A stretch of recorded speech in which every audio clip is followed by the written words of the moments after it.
Everyone, we are going to start with today's lecture.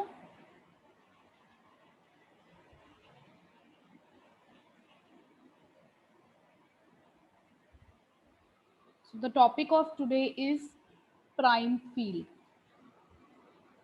So let me give you the definition first.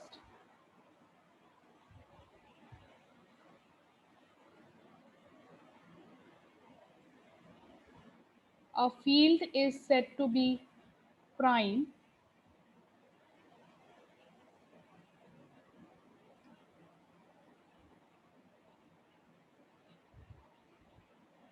if it has no proper subfield, right? So the definition is clear. It has no subfield, no proper subfield, because every field is having at least one subfield, and that is the field itself. Okay, so if it is going to have no other field as its subfield, then that field is said to be prime. So it's easy to learn this definition also, because we all are familiar with the meaning of a prime number. A prime number is any number which has no proper divisors other than the one and the number itself. So same is here. So what are the examples of a prime field? Q. Q is a prime field, the field of rationals. This is a prime field. In fact, yesterday only in the previous lecture, I was discussing this, that how we are sure that the field of rationals does not contain any subfield. Okay. So here there is a small proof for that, that how Q is a prime field. So let X be a subfield of Q, right? Then 1 belongs to X. Now, why 1 belongs to X? Because X is a field. So 1 will definitely belongs to X. And M by N, let us suppose M by N belongs to Q. So if we know that M by N belongs to Q, so M and N are both integers and N is a non-zero number. Then how you can write M? M can be written like 1 plus 1 plus 1 plus 1 M times, right? So you can create M just from identity, 1 belonging to X, and similarly, N can be created adding 1 to itself. How many times? N times. So both M and N belongs to X, because 1 belongs to X and X is a field. So if you add a field element to itself, so whatever will be the resultant will definitely belong to the same field. So M and N both belongs to X, right? It implies M by N belongs to X, or you can do a little calculation from here. N inverse will belongs to X. N is non-zero, obviously we have supposed. N inverse will belong to X. Why again? Because X is a field. So every element, every non-zero element is going to have its inverse there. So N inverse means it implies M into N inverse, which is M by N belongs to X. So that means Q is a subset of X, because this M by N we started from Q. We took it from rationals. So rational is going to be a subset of X. But X is a subset of Q because we started with the assumption that X is a subfield of Q. So actually it's going to be a subset of Q. So these both means that Q is nothing but X. So that means there is no proper subfield of Q. If you try to generate a subfield of Q, it will be Q itself. So this is a small proof of Q is a prime field. Q has no proper subfield. Next example we can take is ZP, the finite field. So we know that how does ZP looks like. So we know these are all modulo P. So ZP is also a prime field. And if you want explanation for the same, so we can use the argument here that since ZP is a group, right? So a field has to be a group first, right? Because field is having two operations, addition and multiplication. So under addition, it's always a group. A ring is always a group under addition, that to an abelian group. So field is a ring, obviously. So this has to be a group. So this ZP is a group under addition, and it has no proper subgroups. Yes. Can anybody tell me why ZP has no proper subgroups? From where this result is coming?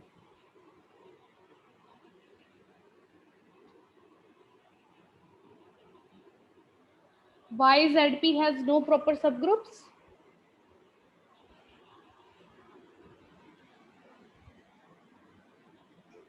because prime का divisor एक prime होता है What is the relationship between order of a group and order of a subgroup? order of a group divides the order of subgroup.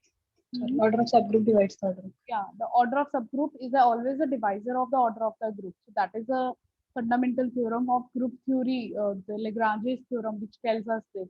And specifically, we can talk about orders for finite groups. Okay, for infinite, obviously there is no sense of order, but for finite, we do have the um, sense of order. So order of a subgroup has to be order of divisor of order of the group. So since the order of the group is a prime number, the ZP, it has no proper divisor, so it has no proper subgroups, right? So since it has no proper subgroups, it implies it has no proper subfields, because subfields जो हैं subgroups से ही बनेंगे, because every field is a group first. So this is the explanation that why ZP is a prime field. So I gave you two examples of fields. One of them is infinite field, which is Q. One of them is ZP, which is finite field, and both of these are prime fields. Okay. If I ask you, is R a prime field?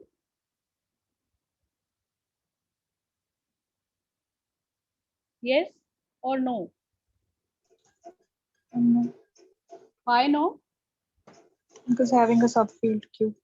Yeah, because Q we know that has a as a subfield is a proper subfield of R. And similarly, you can say complex. The field of complex number is also not a prime field because the real numbers are a subset. So if you just keep on doing that, बहुत सारे इसके extensions हैं, infinitely many extensions हैं.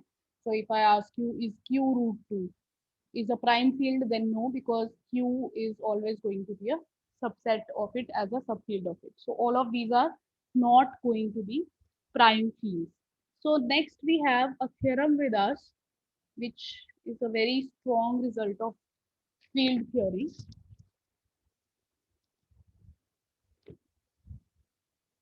This says that any prime field is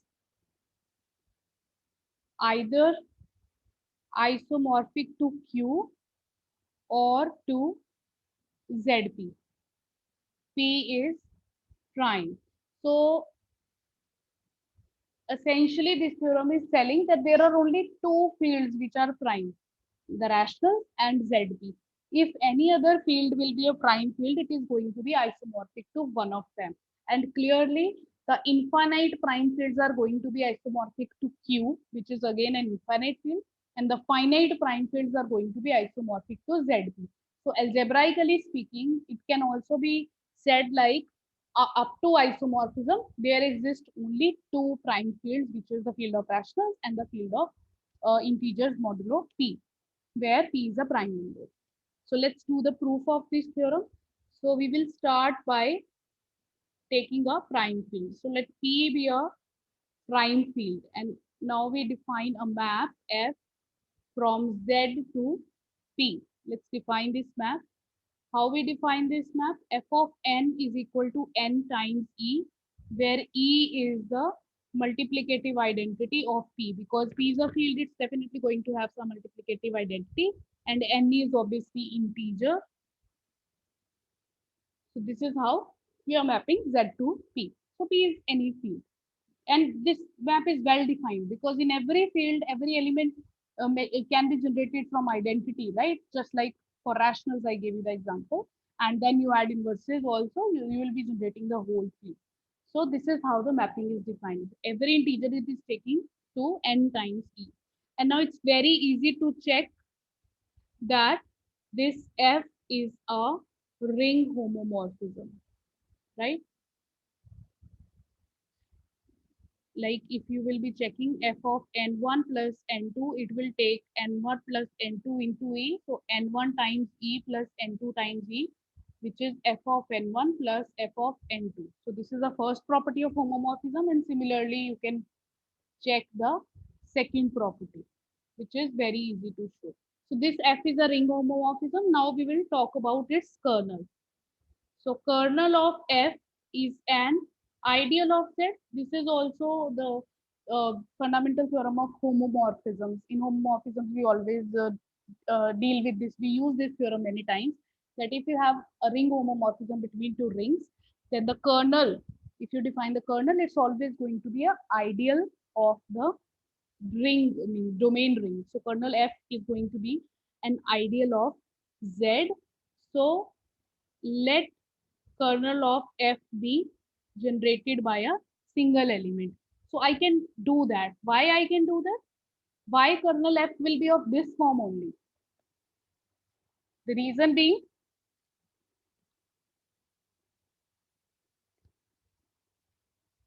yes, why I am supposing that kernel F is generated by a single ID element. Why like that? Can anybody answer? This is because Z is a, Because the way we've defined. no, it's nothing to do with this. So the way we defined F, it is to do with that Z is PID, because every ideal of integers looks like to be generated by single element only. That is a principal ideal domain. So every ideal is a principal ideal, has a single generator. That is why I can suppose my kernel F to be of this form. Now we will form two cases from here. Case one, if Q is 0. So what happens if Q is 0? Right? Because this Q I have chosen arbitrary, it can be any integer, any, yeah, it can have any integral value. The first chance is it is 0, the second choice it will be non-zero. So let's first look at what happens if this Q is 0. So if Q is 0, so that means kernel F contains only 0 element. It implies F is going to be monomorphism, because it's already homomorphism. So now this is going to be a monomorphism, because this is now ring homomorphism plus 1, 1. Right. So it implies Z is isomorphic to Fz, which is a subset of P. Because what is happening here? We have Z here, we have P here. So between them, we have a map here. So because we are not commenting whether this map F is onto or not, it can be onto or it cannot be onto. But right now we are saying it is 1, 1. So there will be an image set of this Z, so which is Fz, because there may be extra elements in P also. So this Fz is going to be contained in P, and Z is going to be isomorphic to Fz because it contains exactly the same number of elements as Z. So this is what is going to happen. Z is going to be isomorphic to Fz, which is further contained in P. Now, Z is integral domain, everybody knows. So it implies, I'm writing it like this, but it's obviously mean integers only. Fz is also an integral domain because that is just isomorphic to it. And what is P? P is a field. So there is a result which tells us that if a field contains an integral domain, then it contains the field of quotients of that particular ring. So this you will remember when we studied the topic quotient ring, factor ring, when we defined the field of quotient. So there we had this result that if a field contains, if a field contains an integral domain, then it contains the quotient field of that integral domain. Example, Z is contained in R. So R is a field, we know that it contains Z. Z is an integral domain. So what is the quotient field of Z? Q. Q is contained in R. So that is what this result in a general form we are using. So P is a field and Fz is an integral domain and Fz is contained in P. It implies P contains the field of quotients of Fz. So there will be some field of quotients of Fz. So let's call that Q. Okay. Okay, let's call that let's give that some other notation K, because Q we use for rationals. Let's call it K. So it implies K is another field which is contained in P. K is a field. It is a field of quotients of Fz, but ultimately it's a field. So this is here we will use that information which is given to us. What was P? P is a prime field. So it cannot have a proper subfield. Since P is a prime field, it implies this K has to be same as P only, right? Because it cannot have a proper subfield. Because Fz is not a field. Fz is an integral domain. So if it is, its field of quotient is some other field, say K, then it has to be same. So you can say K is equal to P or K is isomorphic to P. Is that fine?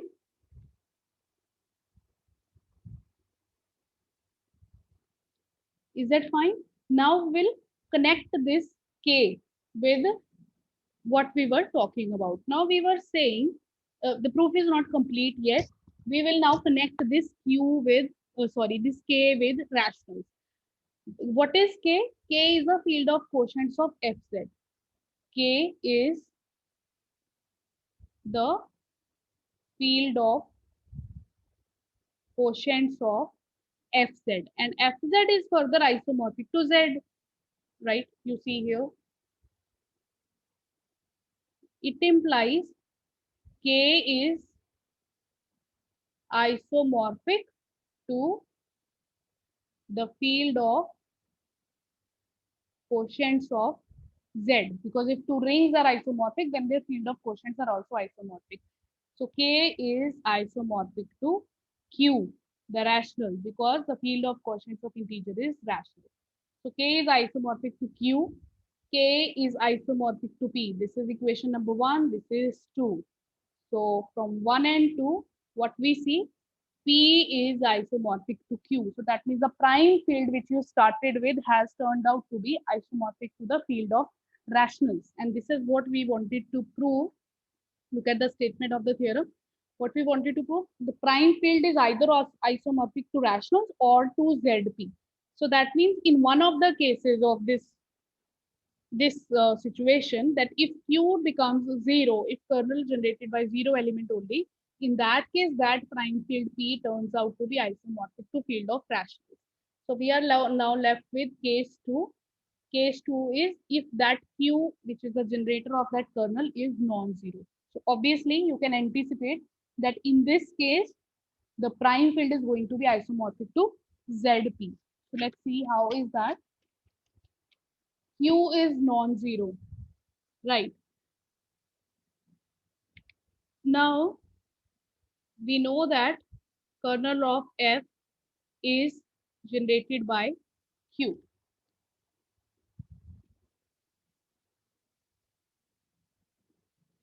It implies what? What is the meaning of kernel of F? Because what is F? F is defined like that F of n is n into E. So kernel contains those elements which when multiplied with identity becomes 0. So Q on multiplying with identity becomes 0. And if you remember the definition of the characteristic of a ring, right? What was the definition of characteristic of a ring? The very first chapter we studied. Characteristic of a ring is a number which makes all elements of the ring 0, right? For all x belongs to R, there exists a integer which makes all of them 0. The smallest such positive integer is called characteristic. And then I gave you one definition that for rings with identity, it is sufficient to look at that element which kills the identity element, because if it will make 1 0, then it will make every other element 0, because every other element can be treated like 1 plus 1 plus 1. It can be generated from the identity.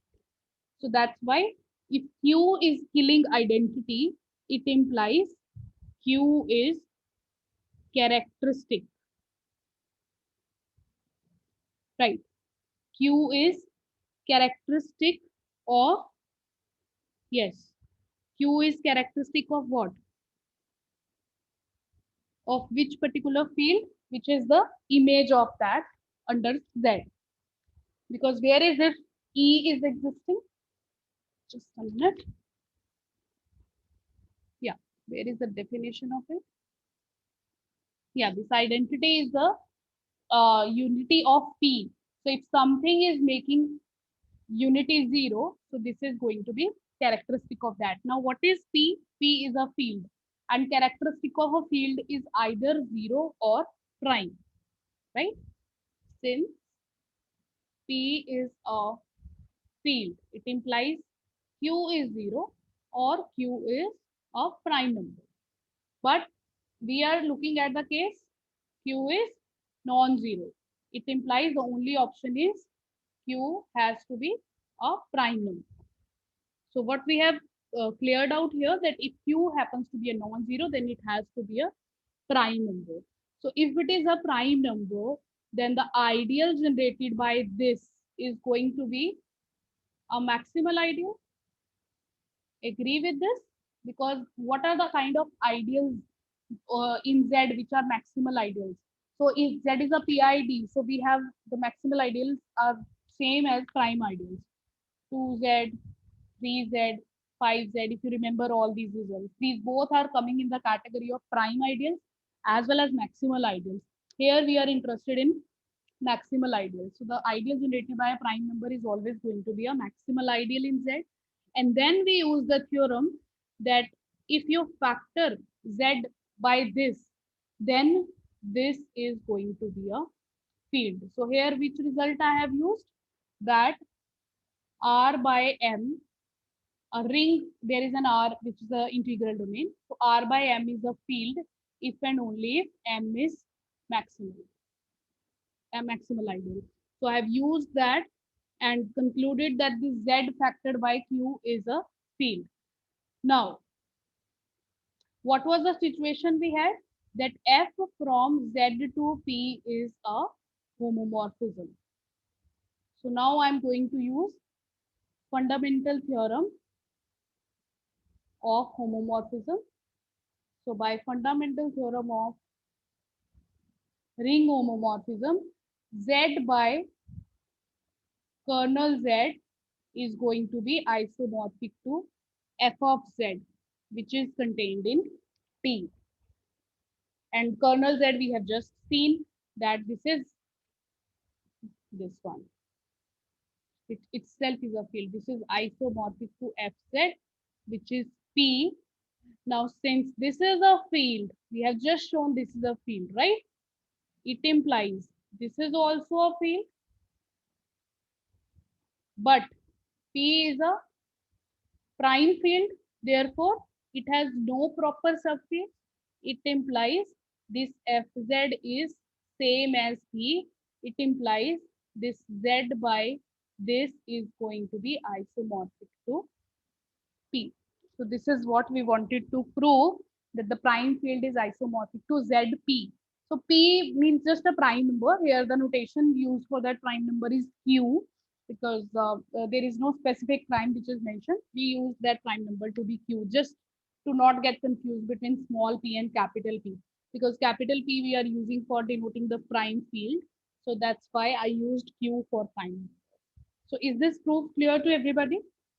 So it tells you that there are only two prime fields, the field of rationals and the field of integers modulo P. Yes, has anybody any doubt in the proof? So you see, it's very important result from the perspective you try to look at its proof. Whatever algebra we have studied so far in this course, you see so many of results have been used in the proof of a single theorem. So many results from characteristic, the quotient rings, ring homomorphism, isomorphism, fundamental theorems, and the definition of field of quotients. So many things, the ideals. Yeah. So I think no portion of ring theory has been left which has not been used in proving this particular theorem. Okay, so this is how it is. Fine. The next thing now we are going to talk about is, so this was all about prime field. So the next thing we are going to talk about is proper subfields of a finite field, because we are continuing with that finite field chapter. So in between I introduced the concept of prime field, because if a field is not having any proper subfield, so we call it prime field. So now the question arises, what if a field is having proper subfields? Then how to find what are the subfields of that field? Okay. So how do we know that what are going to be its subfields? So that thing I'm going to tell you now, that how to find proper subfields of a finite field. So yesterday we did this one, that if F is a finite field, right? Then what is its order? So order of F looks like P raised to power n. We proved that, okay? That the field is going to have this kind of order, prime raised to power some integer. Now, suppose S be a subfield of F. Then S star is a subgroup of F star. What is F star? F star means F minus 0. Yeah, so there is an additional result. This very easily you will be finding in books. So just remember this result. Maybe I have told you this earlier or not, but this result tells you. Maybe when we earlier introduced field theory, I think that time I told you this result. That the non-zero elements of a finite field is uh, forms a cyclic group under multiplication. That you have a finite field, you just remove the zero element from there. So you will call it F star, F minus 0. So whatever be the elements left, they will form a group, and particularly they will form a cyclic group under which operation? Under multiplication. Every field is always a group, but under addition. So if you want to generate a group under multiplication out of a field, then you have to get take out the zero element, because under multiplication zero element will not have inverse existing. That is why. So F minus 0, that is F star, is going to be a group. So if S is a subfield of F, so S star is going to be a subgroup of F star. Okay, on the similar lines. Now, what is order of F star? It is P raised to power n minus 1, because one element you have removed from your field. Okay. So by Lagrange's theorem of group theory, the order of subgroup should divide the order of the group. So order of S star will be a divisor of order of F star. It implies order of S star should be a divisor of P raised to power n minus 1.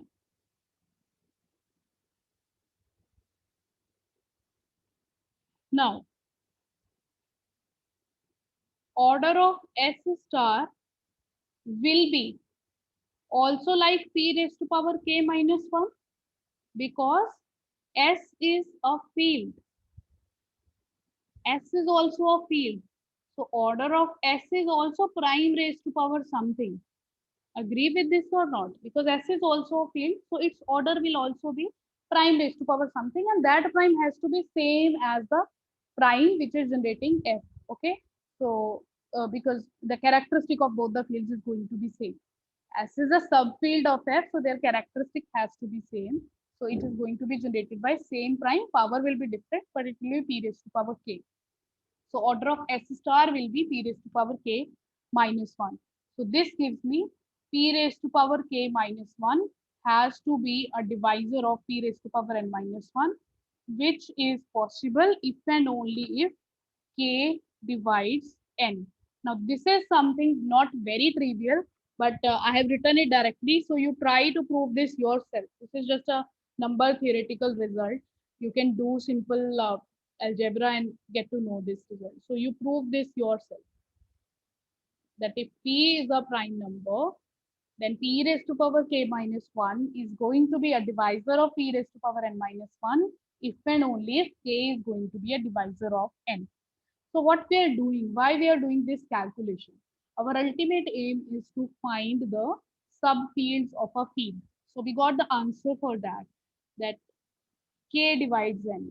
So that means if I give you a field with order p raised to power n, what you have to do is find the divisors of n, and then you can generate the subfields of f. I will show you with the help of an example, then it will be more clear to you.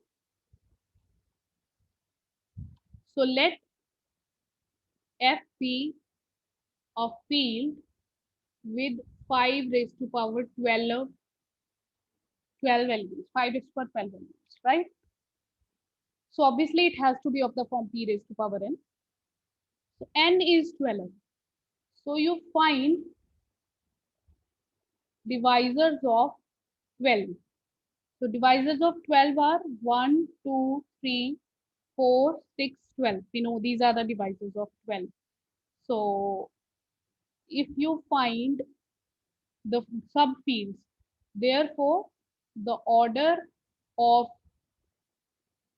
subfields of f are going to be, so you take the same prime. What is the prime involved? 5, because it is of the form 5 raised to power 12. So p is your 5.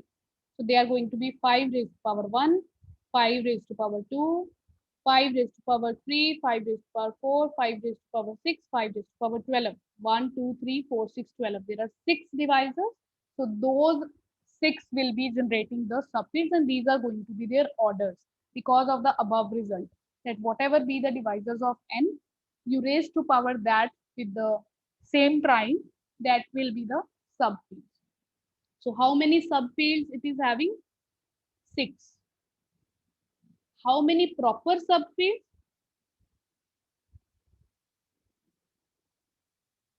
Yes. How many proper subfields? Can you answer? 5. 5, right? Because ये जितने भी subfields आए हैं उसमें if you look at the largest one, 5 raised to power 12, that will be field itself only, because every number is a divisor of itself. So वो तो हमेशा होगा ही होगा field का एक subfield. तो आपको question की statement ध्यान से पढ़नी है. These kind of questions appear very frequently in this GATE NET exam, that how many subfields this field is going to have. So if they are asking how many proper subfields it is going to have, then you have to exclude the field itself. And if they are asking how many subfields, then you include the field also. Okay. So very carefully you read that. Number of proper subfields of this field is 5, because there are 1, 2, 3, 4, 5 proper divisors of this. Right? Okay. So quickly do one more result.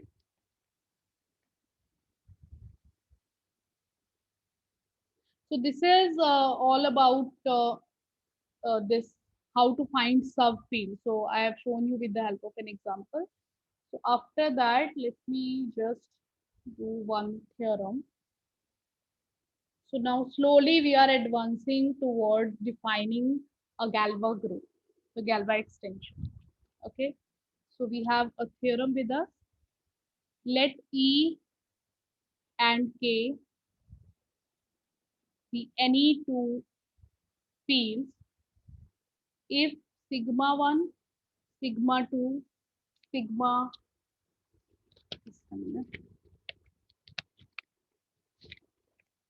sigma n are distinct monomorphisms of E into K then they are linearly independent over K. So I hope everybody is already clear with the meaning of the term linearly independent. ये सब हम पहले पढ़ के आते हैं. So I'll be just using that directly. What do we mean by linearly independent?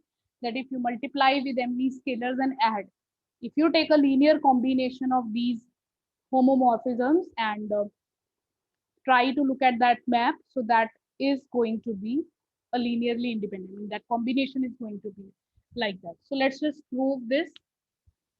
So we will use the principle of induction. So if you take n is equal to 1, n is equal to 1 means there is only one monomorphism, right? So sigma 1 is one distinct monomorphism. Then what we are going to prove? That this sigma 1 is linearly independent. Okay. So uh, obviously these are distinct monomorphisms of E into K. So we can have a non-zero also, but okay, let's just prove this one. We can have a trivial proof also. Okay, let me give you the complete proof. So suppose A is any scalar, which when multiplied with sigma 1 makes it a 0. So remember, this 0 is not a scalar 0. On left hand side, you have a function. So on right hand side also you have a function. So the right hand side 0 is representing 0 mapping. Okay. So if A will belongs to K, because the meaning of Li over K means your scalars have been taken from the underlying field K. Okay. So A into sigma 1 is 0. 0 map means it will take every element to 0. That is what the meaning of 0 map, that because sigma 1 is defined from E to K. So it is being operated on the elements of E. So it will take every element of E to the 0 of K. But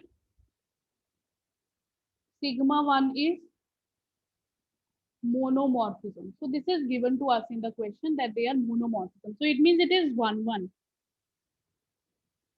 It means it is 1, 1. It implies sigma 1 x is non-zero for all x non-zero.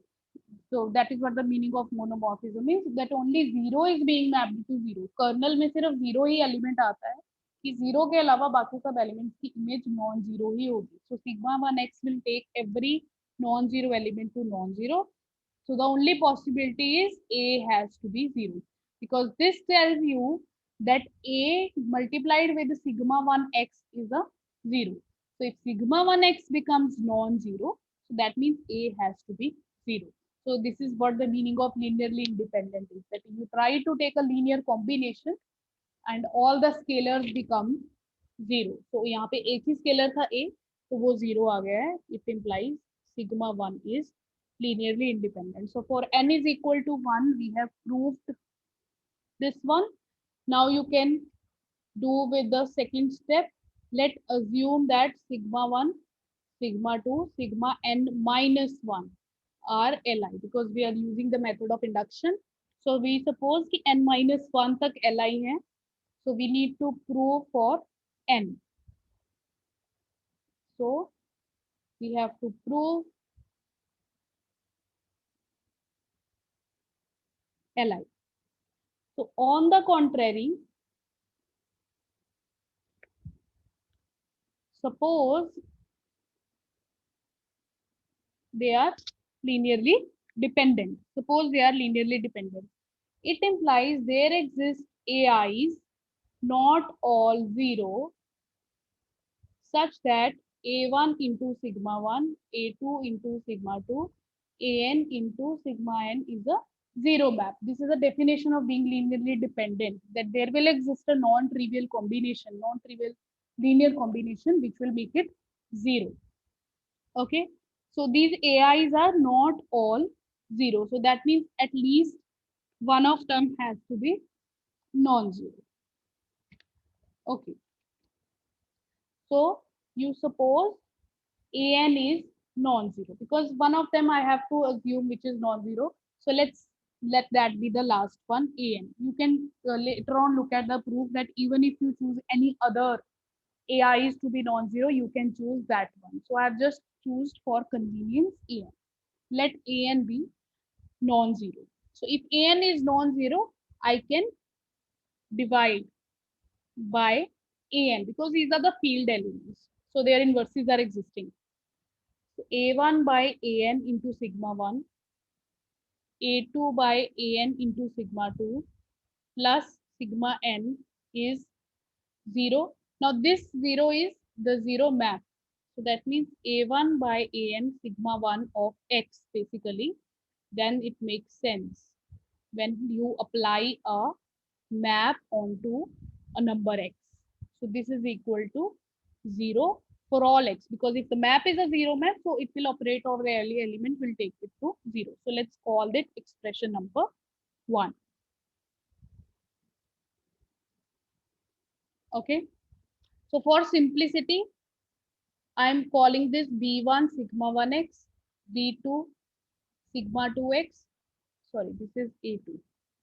bn, sorry, there's no bn, it's just having no coefficient, sigma and x for all x. Let's call this equation number 1, where what is bi? Bi is ai over an. So a1 over an, I have called it another scalar b1. A2 by an, I have called it b2, just to simplify my calculation. Okay. Now what can I do?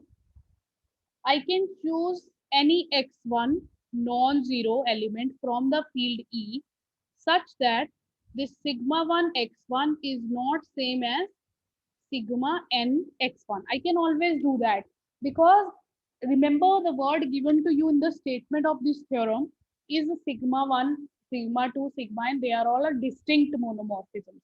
Means they are different maps. They are not same.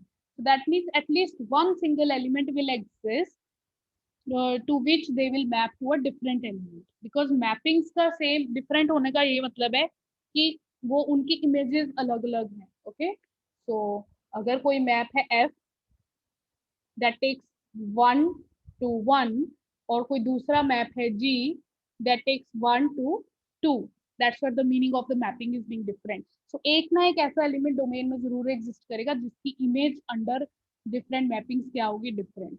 So we have chosen x1 to be that element such that sigma 1 x1 is not same as sigma n x1, right? So now you consider, इसके बाद हम कल continue करेंगे because ये अभी लेंदी है, थोड़ा पड़ा है, फिनिश तो नहीं हो पाएगा. So I don't want to just rush this one. So we will have the last lecture tomorrow possibly. अगर हमें जरूरत पड़ी थोड़ा सा एक्स्ट्रा क्लास लेने की then we may need to take. So you can tell me if you have any free slot tomorrow.